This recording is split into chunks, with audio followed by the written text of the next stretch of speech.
Bismillahirrahmanirrahim. Assalamualaikum warahmatullahi wabarakatuh. Waalaikumsalam. Alhamdulillahi rabbil alamin. Segala puji bagi Allah subhanahu wa ta'ala yang maha menyaksikan apapun yang terjadi, maha tahu, maha mendengar, maha dekat, maha baik. Walaupun kita jarang ingat Allah, Allah senantiasa mengurus kita. Walaupun kita jarang bersyukur kepada Allah, limpahan karunia-Nya tidak pernah berhenti setiap saat.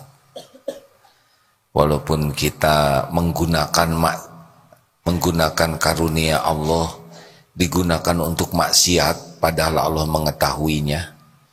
Tapi Allah maha sabar.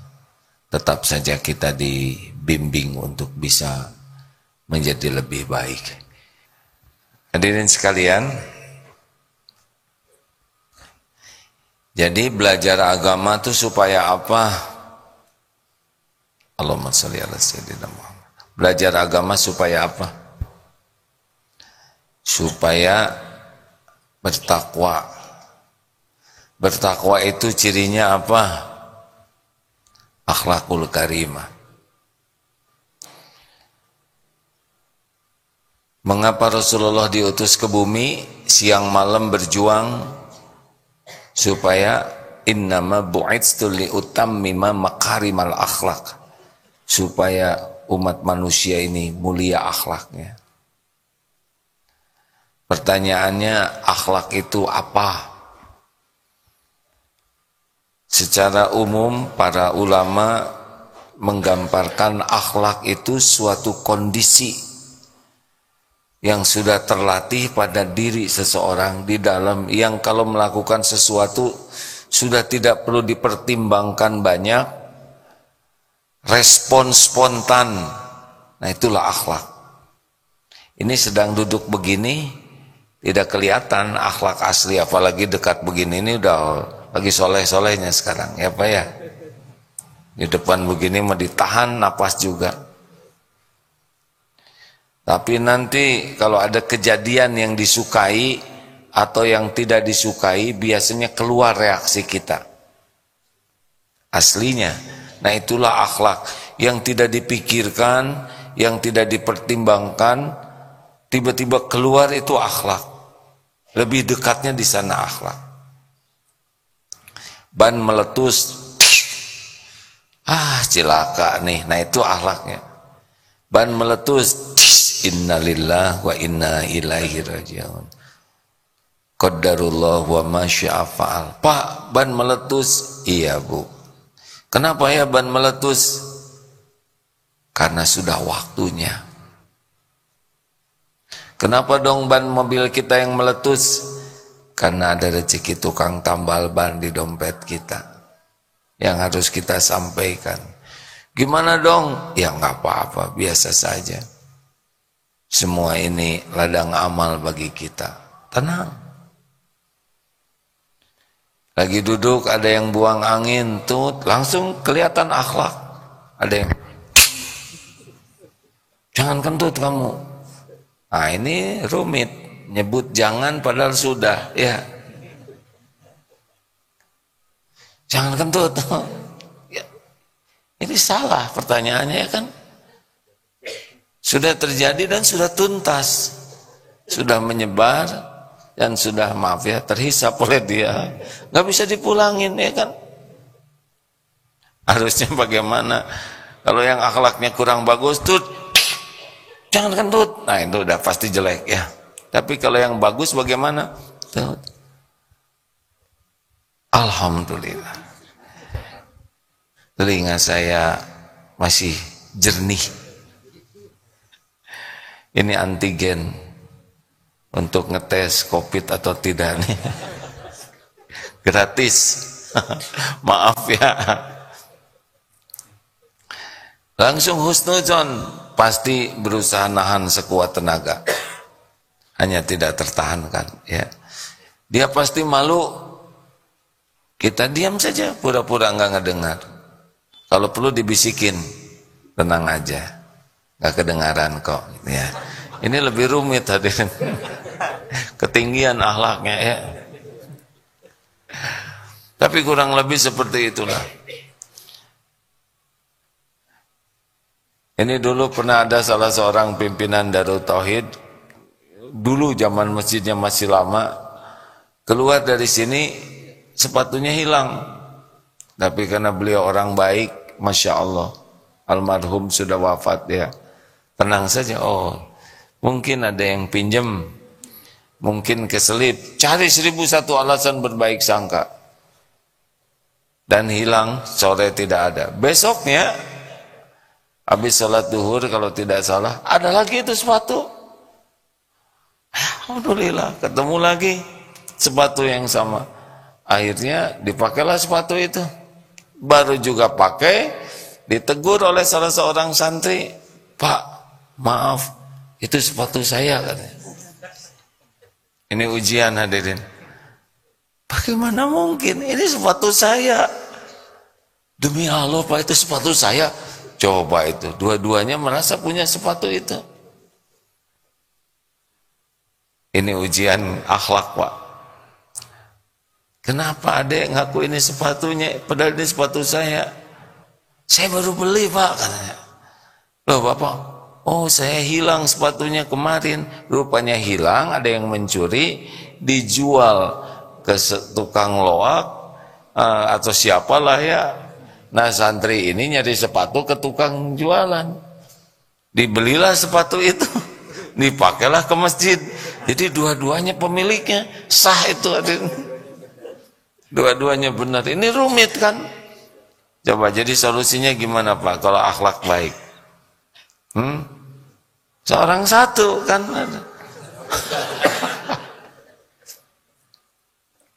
Serahkan itu ke santrinya. Ya santri kan makanya beli ke tukang loak juga nggak punya uang, kan? Masya Allah. Pernah ada yang naik bis, ini cerita saja. Baru juga naik ke bisnya maju, sepatunya tertinggal. Bis tidak bisa berhenti, apa yang dilakukan? Dibuka sepatu yang satu lagi, dilemparkan lewat jendela. Kenapa begitu Pak? Ya kasihan kalau nemu sebelah ya, nggak bisa dipakai. Dan saya juga ngapain pakai satu sebelah? Ini akhlak hadirin. Nah yang tidak hanya dalam susah, tapi ketika dipuji juga keluar itu akhlak. Ibu, alhamdulillah anaknya sudah hafal 30 juz ya. Alhamdulillah, Masya Allah, sebuah nikmat besar. Luar biasa anak saya ini. Memang waktu saya mendidik itu, mulai kumat. Gagal itu. Ibu bagaimana anak bisa hafal Quran? Jadi sebetulnya begini ya. Saya tiup itu anak. Wah, makin ngaco ini hadirin. Justru tiupan itu yang membuat pening ya. Jadi ujian ini tidak hanya dalam sulit, tapi dalam senang juga, naik pangkat, juara ini, juara itu akan kelihatan akhlak. Bagaimana saudara juara tilawatil Quran? Ya, saya ini, saya lagi, udah mesti. Pokoknya sumbernya hati rusak itu adalah ria, senang memamerkan dirinya, ujub, dari sini nanti akan beranak ke takabur itu ya, merasa diri dan dengki, hasud. Biasanya rusaknya di sini nih, penyebab intinya kenapa akhlak kita jadi rusak. Jadi ketika dipuji, keluarlah sayanya. Ini jerih payah saya, ini perjuangan saya, ini ide saya, ini adalah kegigihan saya, ini adalah hasil pemikiran mendalam saya, ini adalah kecemerlangan gagasan saya udah rusak tuh kalau udah banyak sayanya. Makanya kalau ngobrol itu kan ketahuan tingkatan kualitas akhlak seseorang. Kalau orang yang kualitasnya tinggi, orang yang imannya bagus, ahsanukum khuluqa, itu ketika bicara itu mesti lebih banyak satu Allahnya. Dominan di dalam penyampaian itu menyebut Allah dengan ikhlas. Kan ada juga yang menyebut Allah acting supaya dirinya dianggap ahli zikir. Subhanallah, subhanallah, tapi wajahnya seperti wajah yang tidak nyambung. Yang kedua, kalau bicara itu ilmu yang manfaat. Kalau seseorang bicara jadi ilmu manfaat, itu kualitas tinggi. Yang ketiga, hikmah yang menggugah. Jadi bicara selain ilmu yang manfaat juga kalau menyampaikan sesuatu karena penyampaiannya datang dari hati, jadi kena ke hati juga. Tergugah orang tuh. Tidak harus selalu bagus kata-katanya, canggih. Tidak, mungkin bicaranya sederhana, tapi benar-benar dari hati yang tulus dan tidak ada penyakit hati. Jadi dengan izin Allah masuk ke hati, menggugah dan mengubah. Yang keempat, solusi. Jadi dalam menyampaikan itu amar ma'ruf nahi mungkarnya jadi solusi. Kalau orang biasa-biasa itu kalau bicara ada cirinya, yaitu sibuk menceritakan peristiwa, kejadian-kejadian yang dia lihat, dia dengar, pasti diceritakan, dan tentu saja dengan bumbu, dan bumbunya itu lebih banyak daripada isinya. Wah, tadi itu di sana di jalan terus sibuk cerita apapun, tapi tidak nyambung ke Allah, tidak ada ilmu yang manfaat, tidak ada hikmah. Itu umumnya orang jadi bicaranya sia-sia. Ini level biasa-biasa nih. Tapi di bawah itu ada namanya orang yang rendahan. Ini sudah mulai kelihatan akhlaknya rendah. Kalau bicara tuh negatif saja, Pak. Nggak ada bagusnya. Sekarang musim kacau. Keluar lihat, jam segini mendung, baju nggak ada yang kering. Saya jadi pakai baju yang mana? Bau becepok nanti, negatif saja. Lihat jalan mulai macet, kacau sekarang jalan ini, macet aja. Apalagi lampu merah itu, merahnya seumur hidup, hijaunya sekejap mata, udah bohong aja semua. Nggak ada yang bagus. Dari bangun tidur tuh Pak, dasar udah tua, leher kayak badak, bohong. Pusing kepala saya kayak dibelah. Kalau belah nggak ngomong dia.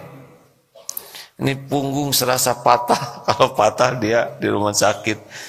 Ngarang aja terus, ngomel. Nggak ada bagusnya Pak kalau cerita. Kasih makanannya bosen, makan ini lagi. Nasi goreng, coba nasi bagus gitu. Lihat berpolitikan, nggak ada yang benar politik ini. Lihat sepak bola, pemain sepak bola sekarang nggak ada yang bagus. Pokoknya lihat, dengar, kalau ngomong apapun komentarnya negatif, mencela, mengeluh, ngarasulo, itu ciri orang yang rendahan Pak. Nggak pernah bisa menghargai orang lain. Kalau lihat orang, dilihat kekurangannya, kesalahannya, nggak ada bagusnya aja orang lain tuh. Kejadian tuh jelek aja semuanya. Pernah dengar nggak orang yang ngomongnya tuh nggak enak didengar? Pernah dengar nggak? Jawab, pernah dengar? Tidak. Jelas nggak suaranya? Jelas lah suara sendiri, gimana nggak jelas hadirin? Siapa lagi suara yang paling jelas selain suara sendiri, ya kan? Mulut kita kan tetangga telinga. Ada lagi yang keempat. Nah, ini yang paling buruk, namanya orang yang dangkal. Yaitu kalau bicara itu saya dominannya. Cirinya yang diomong itu saya. Begini ya, pada waktu saya belum ada di daerah sini ya, saya tuh berpikir, kenapa ini wilayah kayak gini? Lalu saya punya ide. Dengan ide dan gagasan saya itu, maka saya wujudkan sehingga terbentuklah ini. Saya memang berjuang siang dan saya aja itu dari awal sampai ujung. Menurut pendapat saya ini anak buah saya ini, saya. Kalau orang sudah saya, dia nggak pikir apapun tentang orang lain. Yang dia pikir adalah dirinya aja. Dia ngomong apapun, cerita apapun demi semata-mata agar dirinya diakui, dipuji, dikagumi. Ini bulat, ini sudah menuhankan dirinya. Makanya nggak enak. Karena dia pun akhirnya ngomong gini, sesungguhnya saya itu siapa sih? Gitu ada. Sampai pusing dia.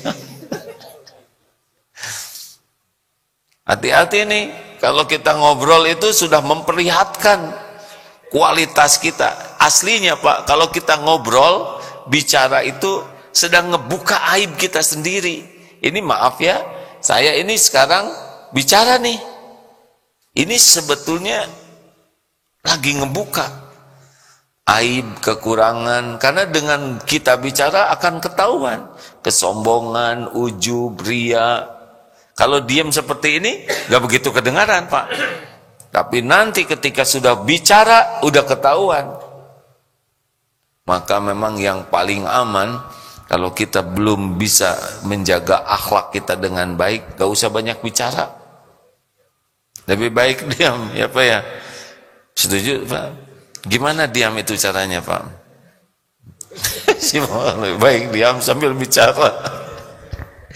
Nggak apa-apa Pak, karena kalau semuanya nggak ada yang bicara, sepi juga dunia ini. Bukan tidak boleh bicara, falyakul khairon au liyasmut, berkata baik atau diam.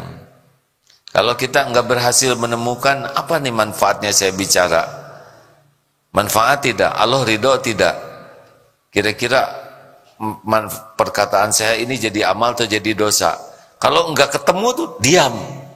Kalau sudah yakin ini manfaat nih, bicara dan secukupnya. Nah begitulah Bapak Ibu yang baik. Jadi kita harus serius sekali melatih diri sehingga menjadi perilaku yang spontan kita itu perilaku yang baik. Riyadoh namanya. Kalau sungguh-sungguh mujahadah namanya. Seperti beli, standar kita kan maunya nawar. Bagi yang uangnya terbatas ya, maaf. Tetapi bagi yang akhlaknya baik, biasanya kalau kita nawar yang ingin untung siapa? Diri kita. Dulu saya dilatih oleh guru saya, kalau belanja terutama ke pedagang-pedagang kecil, yang kita pikirkan adalah keuntungan bagi mereka. Kalau cari jagung, jangan semua yang bagus. Nanti kalau semua yang bagus diambil oleh kita, yang jelek gimana? Ya, campur. Yang kurang bagus juga. Kalau beli, jangan semuanya yang seger-seger, tapi yang sudah duku-duku yang agak hitam-hitam dikit, beli oleh kita. Karena kalau nggak laku bisa jadi rugi itu, jadi busuk. Dilatihnya gitu tuh Pak.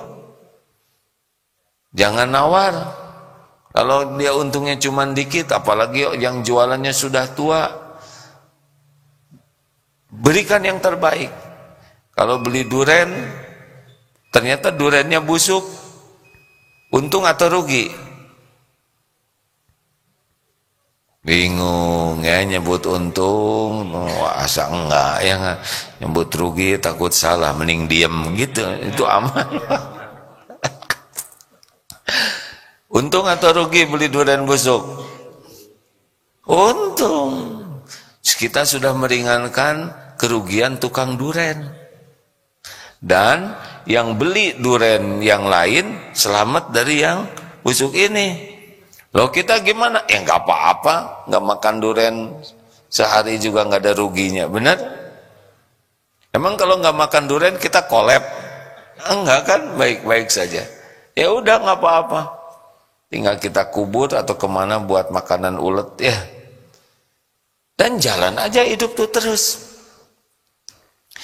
Nah, sepanjang hari bakal banyak kejadian-kejadian yang menjengkelkan dan menyenangkan. Dan itu adalah riyadhah bagi kita. Ada yang nanyanya nggak enak, nanti ada yang muji ke kita. Ibu, kok wajahnya bercahaya? Nggak mungkin, emang senter wajahnya.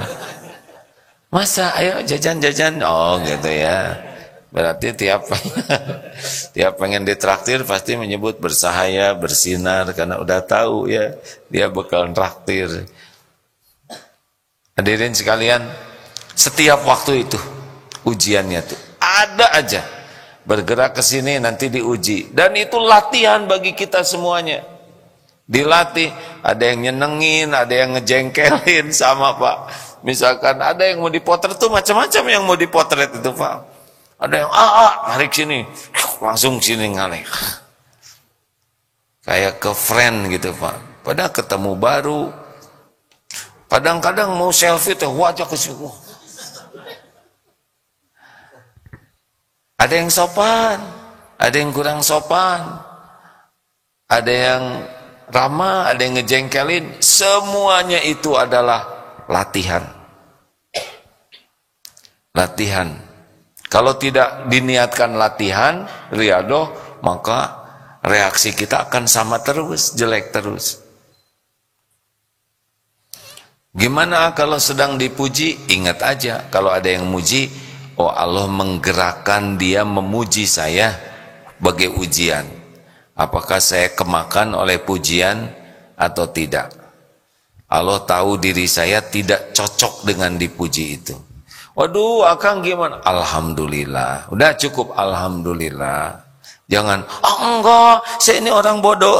Itu namanya merendah untuk meningkatkan diri ya. Kan ada ya.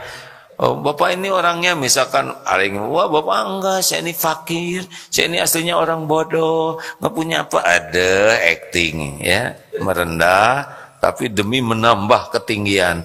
Enggak usah gitu-gitu amat. Menyebut saya fakir ilmu itu bisa benar, ikhlas, atau bisa acting. Saya ini orang yang bodoh, kata jamaah kami juga tahu, jadi tersinggung hadirin yang udah biasa-biasa aja. Halo, nanti di jalan turun dari sini itu ada latihan terus, latihan untuk melatih akhlak kita ya. Latihlah respon dengan respon apa yang Allah sukai. Nanti ada yang menasehati kita, Kang, itu tadi bacaannya salah. Kamu aja yang salah dengar. Gagal. Padahal kita minta kepada Allah, ihdinas siratal mustaqim. Minta ditunjuki jalan yang lurus. Lalu Allah menggerakkan orang untuk mengoreksi kita. Kritik, saran, koreksi itu hakikatnya dengan izin Allah itu semua. Dan itu terkabulnya doa kita. Masa kita yang minta petunjuk, giliran Allah memberi petunjuk, kita jengkel. Kita marah, nggak mau nerima. Bahkan nyerang lagi. Pak, Bapak kan sudah tua. Masa bacaannya cuma ina atau ina? Itu tuh khusyuk loh. Udah gagal. Oh iya, hati tuh, oh Allah menginginkan saya nambah hafalan. Beres. Terima kasih Kang. Ya Rob, alhamdulillah. Terima kasih engkau sudah memotivasi saya untuk nambah hafalan. Begitu, pulang ke rumah, kata istri itu, istri bapak, Pak, itu ketiak atau comberan? Nih rasain, zolim. Tinggal, oh ini ketiak Bu, tapi ketiak rasa comberan. Siap Pak, tolonglah ketiaknya tuh Pak, lihat bulu hidung saya keriting. Emang kalau ngoreksi nggak boleh kayak gitu ya. Tapi kalau, oh iya ya, coba tinggal colek. Oh ya udah. Tinggal perbaiki, benar? Kenapa jengkel? Itu akhlak kita. Pada setiap yang memberi saran, masukan, kritik sepedas apapun, itu nggak ada bahayanya bagi kita. Nggak akan copot kepala kita gara-gara dikritik, benar tidak? Yang membuat kita sakit hati, jengkel, ya karena akhlak kita jelek. Termasuk orang yang ngomong kepada kita dengan kata-kata yang nggak enak, yang menyakitkan, itu kan hanya kata-kata, nggak sampai melukai apapun kepada tubuh kita, hanya kata-kata, benar? Penyol, tinggal pegang aja, baru tahu ya, beres. Monyet loh, saya tidak menganjurkan seperti ini ya. Coba kalau ada yang nyebut monyet, gimana jawabannya? Monyet. Gimana coba jawabannya? Pak, jawab. Hah? Apa Pak mau dia? Sama. Nah, Bapak apa? Coba ada yang nyebut monyet gimana Pak? Kan? Kok masa menjelaskan? Monyet loh. Bukan monyet. Bapak deh. Semua mirip. Ada juga, monyet. Bapak udah tahu belum monyet dengan kera? Kalau yang ada ekor itu namanya kera. Ya kan? Kalau monyet itu nggak ada ekornya, ya harusnya jadi gimana? Kera, kamu begitu? Kalau ada orang ngomong monyet, ya udah nggak apa-apa. Monyet lo. Bukan. Assalamualaikum. Sing soleh. Amin, amin kata dia. Yang banyak monyet doanya katanya.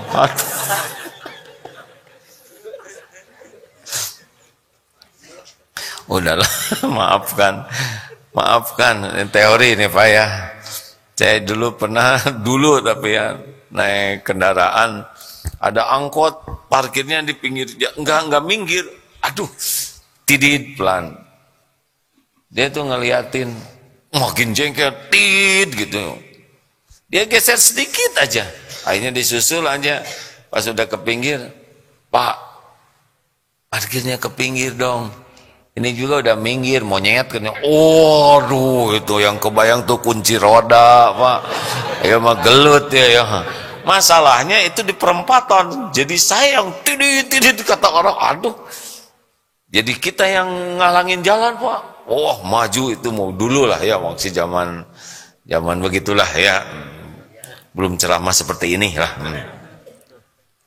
Itu mah Pak, ini berantem nih, yang kebayang tuh kunci roda segala.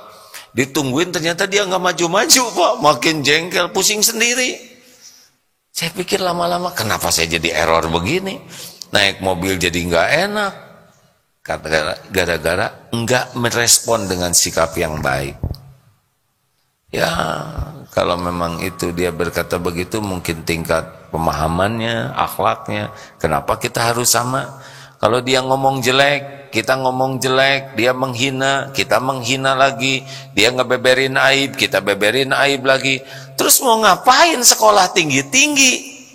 Mau ngapain belajar agama mendalam kalau bisanya cuma meniru kejelekan orang lain? Kalau orang lain milih berkata jelek, kita kan bisa memilih dengan perkataan yang lebih baik, benar?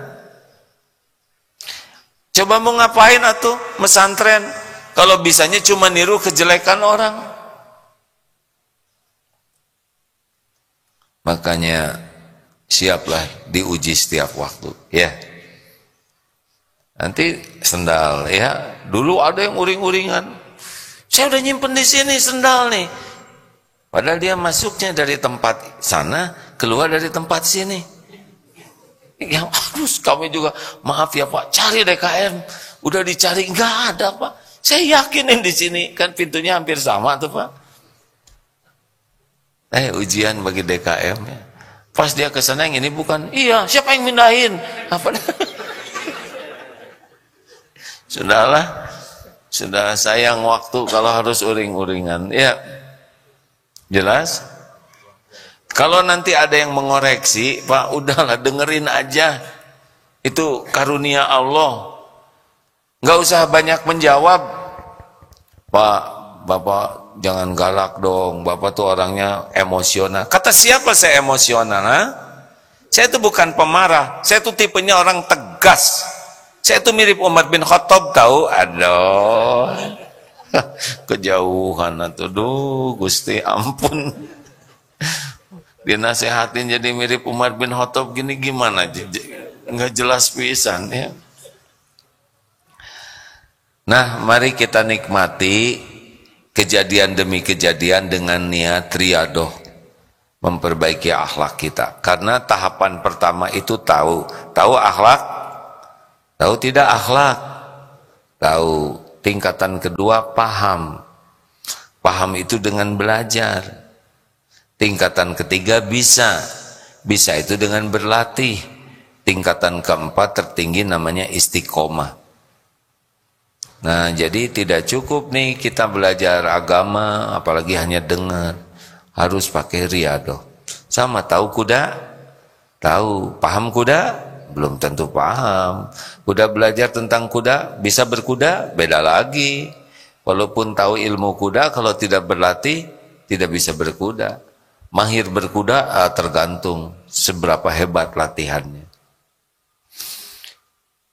Maaf, dulu beberapa tahun yang lalu, waduh, berkuda tuh enak, Pak. Apalagi memanah sambil berkuda, waduh, nikmat. Walaupun belum tentu ikhlas. Lama COVID, kemarin naik lagi ke kuda, boro-boro memanah sambil berkuda, ya, kuda lari aja pakai tegang tuh, Pak. Berarti keterampilan kita tuh bisa menurun kalau tidak konsisten, tidak terlatih dengan baik. Nah, hadirin sekalian, ini ada tamu dari Institut Setiami Jakarta. Ini Bapak dari institut? Yang mana institut? Kalau Bapak dari mana? Oh, dari tadi, alhamdulillah. Oh, dari mana? Oh, Pati. 7, maaf ya Pak ya. Sabar, ujian. Ini bukan ujian gini-gini. Antara Pati dan tadi itu mirip, Pak. Ujian. Saya juga lihat Bapak begitu jadi ujian buat saya, Pak. Terima kasih, Pak. Masya Allah. Ada satu penanya ikhwan, satu penanya akhwat. Boleh kalau ada yang mau bertanya. Bismillahirrahmanirrahim. Assalamualaikum warahmatullahi wabarakatuh. Waalaikumsalam warahmatullahi wabarakatuh. Kenalkan AA. Nama saya Abdi Saputra dari Bengkulu. Ah, dari Bengkulu, Pak. Lah saya ke sana, saudara ke sini. Ah, ini masalah akhlak Pak sayanya ya. Respon spontan. Silakan, Pak. Lagi belajar bahasa Jepang di sini di LPK Linggiwa. Oh, jadi ke sini lagi belajar bahasa Jepang. Ya. Memang begitu hadirin, tempat Bengkulu ada di Bandung yang dipelajari bahasa Jepang. Gak apa-apa hadirin ya. Lanjutkan aja Pak ya. Ini mau tanya, ini bagaimana cara kita agar istiqomah dalam ketaatan? Istiqomah. Ini ada dalilnya ya. Mau saya sampaikan tentang istiqomah. Ada di sini ya, tapi di mana? Ada. Saya sudah nulis dalilnya. Jadi tidaklah istiqomah seseorang, iman seseorang istiqomah ya. Ini. Sebelum istiqomah, ini la yastaqimu iman abdin hatta yastaqima qalbuhu. Tidaklah istiqomah iman sehingga hatinya yang istiqomah. La yastaqimu qalbuhu hatta yastaqima lisanuhu. Tidaklah istiqomah hati seseorang hingga lisannya yang istiqomah. Jadi sekarang kalau mau punya istiqomah iman, itu dia harus istiqomah hatinya baik, dan istiqomah jaganya hati itu tergantung istiqomah jaga lisan. Langsung diam semua. Orang susah hatinya bersih kalau mulutnya enggak baik. Santri dengar ya, sulit akan terjaga iman bagi yang tidak bisa menjaga hati. Sulit jaga hati yang tidak bisa jaga lisan. Bukan jaga mulut, Pak. Jaga lisan. Silakan, ada pertanyaan akhwat satu. Cung? Tidak ada? Depan sekarang, tamu, silakan. Mau nanya apa?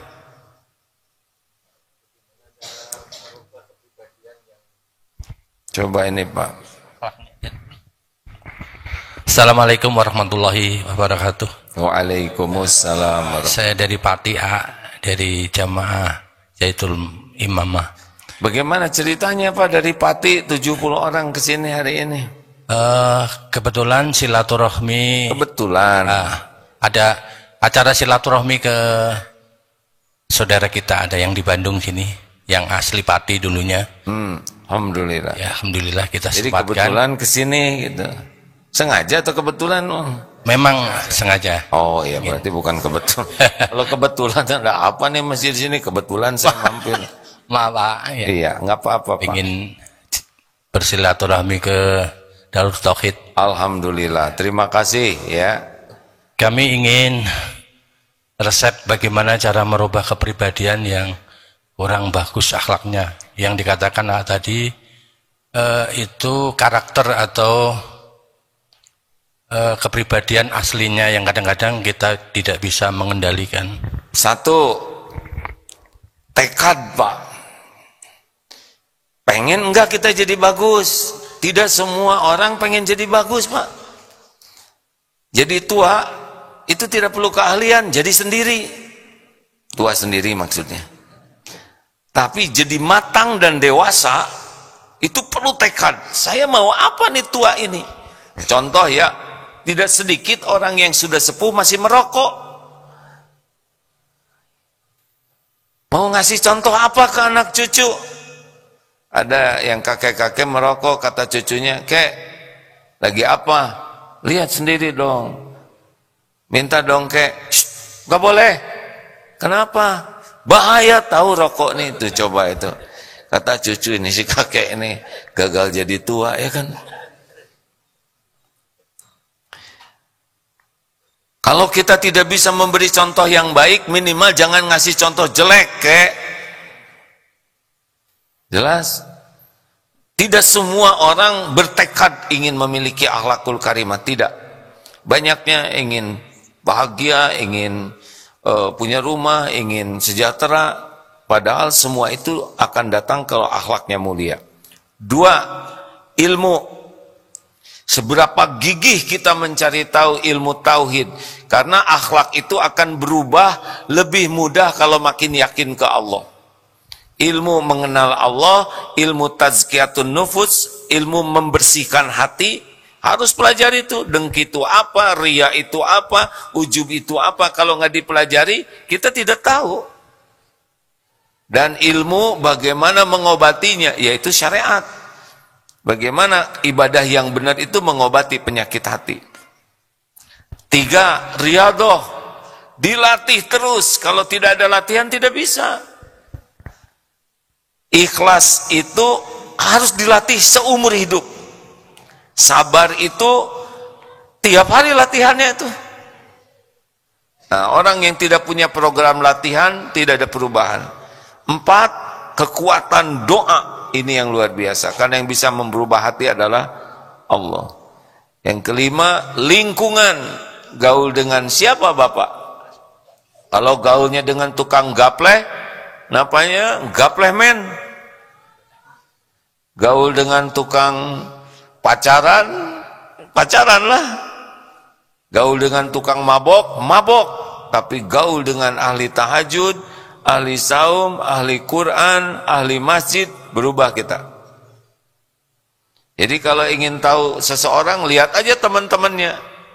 Dia gaul dengan siapa, dia akan meniru gaulnya. Gaul dengan penjual minyak wangi, ikut harum. Gaul dengan pandai besi, bau bakaran. Harus masuk ke komunitas yang betul. Benar. Bapak kesini naik bis, naik apa, Pak? Ya, naik bis. Nah, Rasulullah SAW bersabda seperti ini, masalul ladzi yadzkuru rabbahu wal ladzi la yadzkuru rabbahu masalul hayy wal mayyit.